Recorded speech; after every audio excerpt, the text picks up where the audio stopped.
Welcome everyone back to the European Journeyman save. In this episode we have two games in the Slovenian First Division. We are at home to Illuminij and then away to Maribor. Since you last left us we have played a few games, quite a bit of progress in the Cup as well as the League. So the last time we played was a double fixture against Bravo and Domžale. Obviously we only got the one win there, another loss. Since then League form has gone a little bit awry. Obviously we had a really good run at the start of the season with winning 6 out of 7. Since then, it's kind of dropped off a little bit. We did beat Kelj 2-0 and Ramdolj 2-0, but we drew 2 games against Koper and Olympia and actually lost 4-1 to Mura, who we smashed 5-1 on the opening day. What I'm finding about this league is it's very inconsistent because of the lower quality of player. They just don't turn up consistently. So we can turn up to a game against Kelj and get beat 1-0, and then we can turn up and beat them 2-0. Or we can win 5-1 and then lose 4-1. It seems like all over the place. We have progressed in the Cup. The first 2 games were against non-league opposition, so we beat one of them 12-0 and then one of them 7-0. Gorica, our bogey team, once again proven difficult. It had to go to extra time to beat them, but we did progress, so we are into the next round of that, which is the 4th round or the round of 16? Yeah, round of 16, which will be drawn sometime in December. So a bit of a gap there. It isn't played till about March as well, so quite a gap. So there'll be just lots of league games. So all of that means that we are still top of the table, but it is much closer. We are just 1 point ahead of Mura. Obviously, we are still the team with the least losses in the league. We still have the best goal difference, so we are very much still in the title race. Coming up to, well, we're not about halfway. We're nowhere near halfway, but we are, yeah, we're kicking on. So I still think top 4 is the aim. Anything above that is great. Obviously, I would say we're in a league challenge, but there's just so many teams. I mean, even you look at someone like Maribor, they're not out of it, are they? There's still plenty of games left. If they want to go on a mad winning run, they're only, 12 points behind? You win your next 8 or 9, and they're a team that's capable of doing that in this league. Even if you win like 8 out of 10, and that's obviously a lot, but they're not out of it. So obviously Mura just a point behind, Kel just 2 points behind with played an extra game. Olympia, again, one of the teams that usually do win the league, only 4 points behind. So definitely not set in stone, but our goal is just to avoid relegation. So anything above that, the board are going to be happy. I obviously think with us being about 5 points clear, with a game extra in hand, we should be getting top 4. But it's still too early. If we don't turn around this form a little bit better, we could very much end up in a situation where we don't get top 4. So we need to be careful. Couple transfers since you last joined us. We have signed this guy, Jorge Obregon. He is a Colombian 28-year-old striker. He looks quite good. He's a leading first league player. Hasn't got off to a great start. He's played 2 games. He's been pretty rubbish in both of them. So we need to see more of him. He is a Colombian and he doesn't have any other nationality. So he is a non-EU player, which means we are obviously 1 over. We have 4 in the squad now. So 1 is going to miss out every game now. Hopefully that means, having the extra 1 means that if someone gets injured, we can bring one of them in. Otherwise, they're going to have to miss out. At the minute, Jorge hasn't really shown much, so he's the one that's going to miss out. I think Pajaro, Diarra, and Faye have all been pretty good, so there's no reason to drop them for the regular fixtures. Obviously, while we still have Vogrincic, oh my god, this guy, I just cannot say his name. The on loan Maribor striker. As long as we have him, we don't really need to desperately play someone else. We have also made another transfer. Bernardo is a 36-year-old Colombian centre-back. He is 36, so he is pretty much retiring, I think, at the end of the season as well. So this is his last hurrah. 17th of July or June, I think it was, he will be retiring. He has played pretty much, he's played all of his career in Spain, except for when he joined Middlesbrough in their Premier League season. I think that was under Carranca. I saw Carranca. So he joined them on a free, apparently. But he's been all over. Sevilla, Sporting Gijon, Girona, Espanyol. Recently spent time in Marbella, partying it up and doing quite well. So he's come in, he's played the 1 game. It was in the Cup. He was actually quite good. I know we conceded 2 goals, but he was quite good. As you can see, technically, mentally, even physically, besides the pace, he's good. He just has, his legs are gone. So that's why he's dropped down to our league. But great heading, 6'4", good jumping reach, good tackling, decent marker, decent positioning, and all of those other sort of mentals that come with being a centre-back are quite good. So he had a good debut, 7.5 rating. He's a star first league player. He's just joined us because, being honest, Yeah, the Moretti not really doing the business. So we have got a transfer for Buffonta. Obviously, with that extra centre back, we don't really need him. So he's on his way out. So he'll leave in Jan.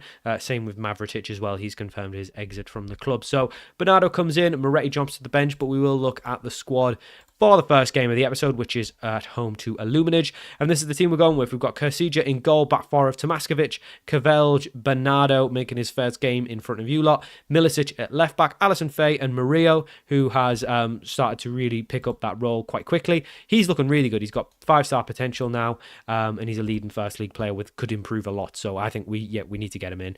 Zambashi has been really good, but I just think long term we need to get Murillo in. Diarra on the right, Pajaro on the left, and then Zizek and Vogrinčić up top. There we go. I actually said his name right that time. That does mean obviously that Obregon does miss out because of the the foreign stuff. So he'll miss out. Obviously, Diarra has been a player who's been injured a lot. So if he's the type of player that if he gets injured again, he could obviously drop out the squad. Sorry. But yeah, I mean, we've yapped on for about 6 minutes now, so let's get into the first game. I think we obviously need to win this game to try and stay top of the table, but we just need to get back to some sort of winning run because we've been a little bit, we've been inconsistent, lots of draws where we've really not been the better team. It's not draws where you think, oh, we should have won that. It's draws where you think, yeah, we probably weren't the better team there. But Tomaskovic, I thought he was going to put his 1-0 up there, but unfortunately his effort is saved from the Illuminage goalkeeper. I don't know in Slovenia. Is it Illuminage, Illumini? Who knows? Illuminati? Who knows what it is? But they do put it behind for a corner. Vogrinčić, our striker, whipping in another one this time. Easily collected by the opponent goalkeeper. We have actually dropped down to second in the league, so Mura must be winning their game currently. They do seem like they're going to be... Yeah, we smashed them on the opening days, but I thought we were just going to rinse the league. But yeah, we've been a little bit inconsistent since then. But don't forget, we are newly promoted. Some of our players still show as like second league players. We don't have... I think like the top teams in this, probably all of their players are like star first league player, whereas ours are just like good first league player. And the season preview second bottom, so the fact that we're second is really good. Vogrinčić, thought he was going to put us 1-0 ahead. He seemed to hit the ground running, but since then he's kind of... I mean, he had an injury and he's kind of not really got back to his old self. Now, he has been a little bit in and out the side, so that could be it. But, he's not really doing the business. One player that... Obviously, we've got all these loans, Milicic, Vogrinčić, Bukovac as well, I think the loans are, and Kavelj. I think only...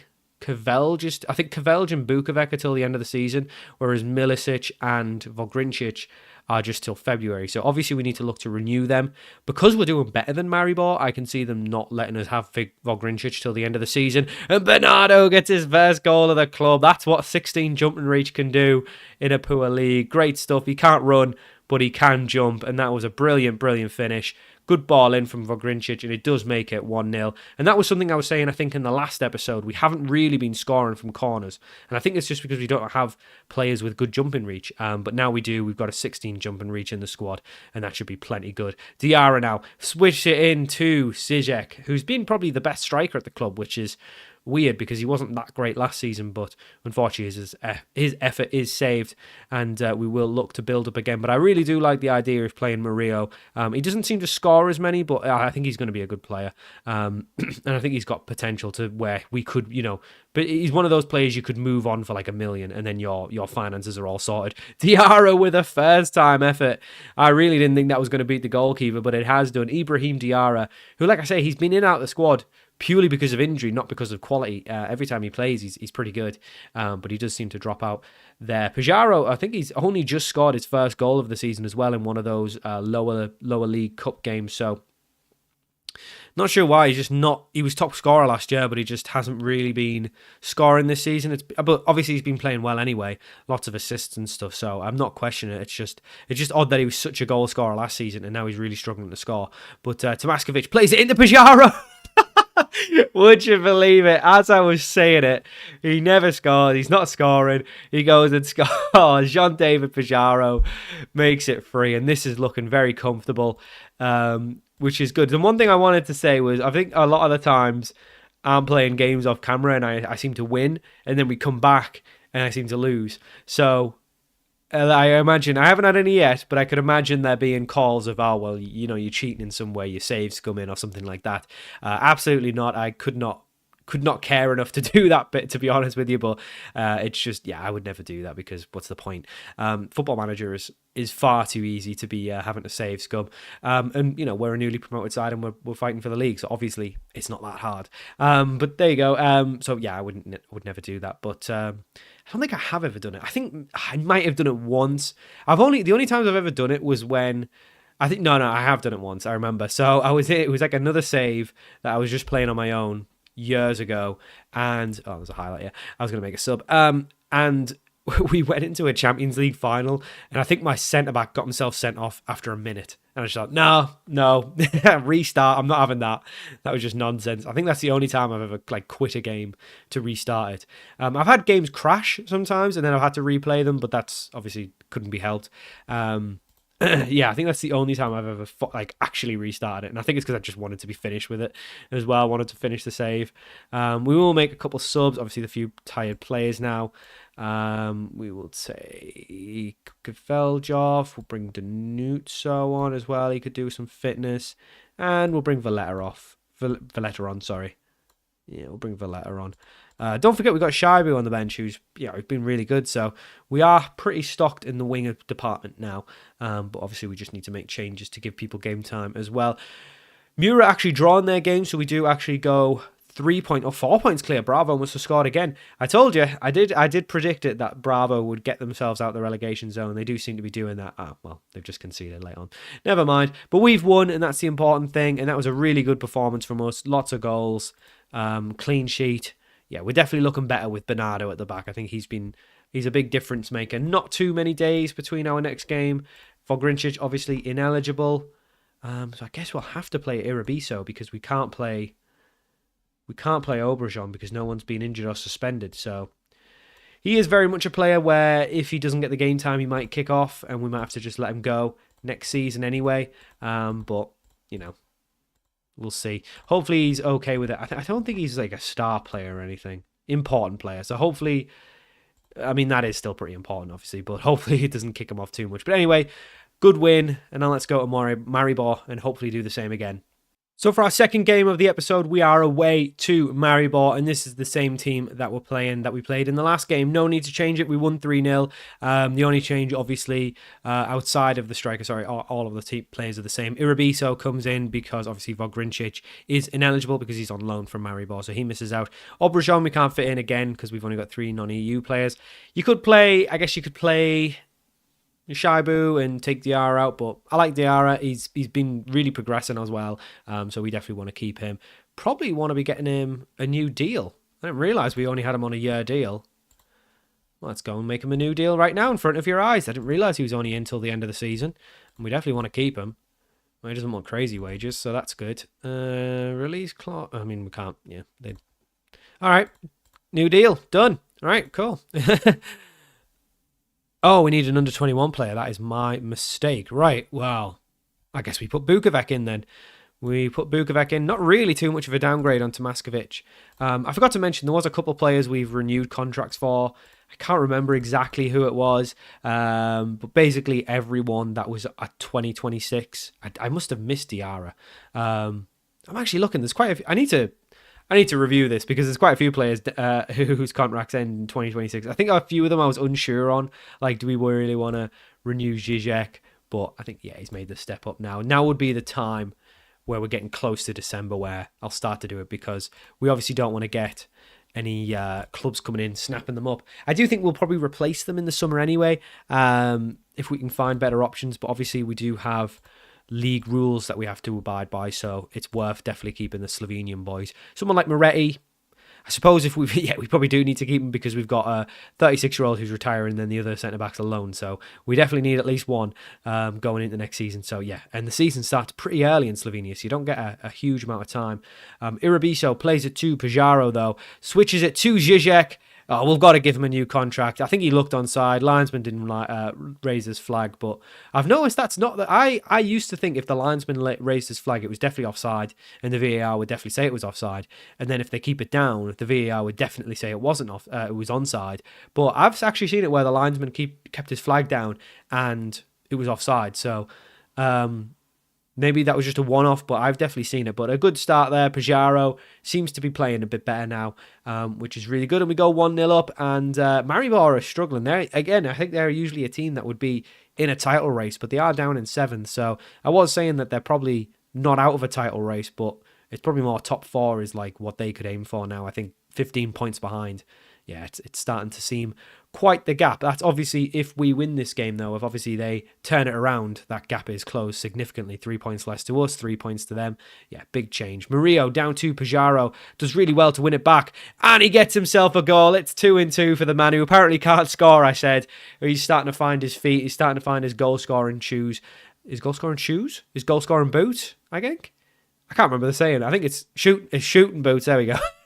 Starting to find his shooting boots. Oh, Murillo.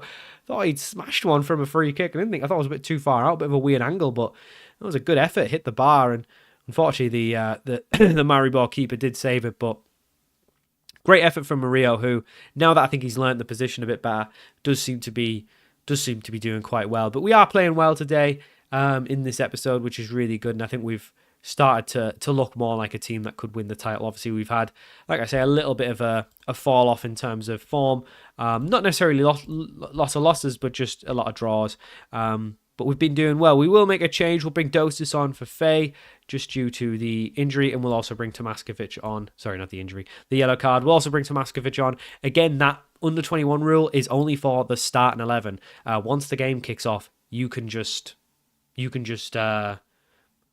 sub them out. So, yeah, it really doesn't matter. It's not that bad. So, yeah, we're looking good, though. 2-0 up, which is really good. I do think top 4's got to be absolute minimum now. We're 10 points of, clear of 5th. I guess 6th is more where we should be looking, because they've got actually 2 games in hand. So, maybe not definitely clear of top 4, but there's still plenty of football left. So obviously we'll do some stuff. We'll need to obviously do some contract stuff as well, which I'll do off camera. We will make a couple of changes though. We'll bring Shaibu on for Diarra, who's not having the best game. We'll bring Basia on as well, just to make sure he's still got some match fitness. And we'll bring Danutso as well, because Milicic isn't having a great game, and obviously Danutso needs some match fitness as well. But we are looking very, very comfortable for this win, and I thought Bernardo was going to get another one, but unfortunately his header goes over the bar this time. But yes, I mean, it's a weird formation from Maribor. It's like they're very defensive, given the fact that they're at home, and they really need to start winning games. So very, very odd from them, but they do have a highlight here as they do come forward, working it way. Oh, it's a great save. So, oh no, it must have just went over. I thought Kazija had made a save, but the Canadian goalkeeper, but apparently it just went over the bar. It looked like a save to me, but nevertheless, we are 6 points clear of Mura. They're obviously not playing at the minute though, because we do have obviously a game there. So if they were to win it, we would still be 3 points clear. So we will finish this episode top of the table, which is great, which is where we started it, but we've got some extra points now because Mura obviously dropped points to Bravo. So looking to finish much stronger than we have, but I guess I'm speaking a little bit too soon because there is a little bit of time left, and since the subs, Maribor do look the better side. We are looking like we are just kind of holding on a little bit, and Shaibu trying to pressure his man, but Maribor are playing out the press, and they have gone one-on-one, and they have finished, and there is only 5 minutes left. I've already made all my subs, so I am going to just go into the tactics and set time wasting to frequently, and let's not throw this away, because I've been speaking like we're winning, and maybe the game's heard me. Let's just calm down, and hopefully just see this out. Since the subs, though, we've not been very good, but thankfully it looks like time is going to run out. And the time wasting has just about where I thought, like, how far is this out of time going to go? But it has worked. We do run out 2-1 winners. We were always the better side. I think they just got themselves back into it after the subs. So good stuff there. 2 wins out of the episode. Looking very good for our title race. And yeah, we're looking good. We make it 5 unbeaten. Brilliant, brilliant stuff. Right, so next episode, I think we'll do... Yeah, we'll play all of December, obviously go through the January window, play our first game in January. Obviously, there's like a bit of a winter break in Slovenia, so pretty much from the 14th of December till the 30th, basically the nearly February. There's quite a gap. So we'll get through all that. So I think we'll come back for Ramdolj and Olympia, and then we'll obviously take a look at any sort of transfer business we did in January as well. So thank you for watching. I hope you enjoyed this episode of the European Journeyman, and I'll see you all for more very soon.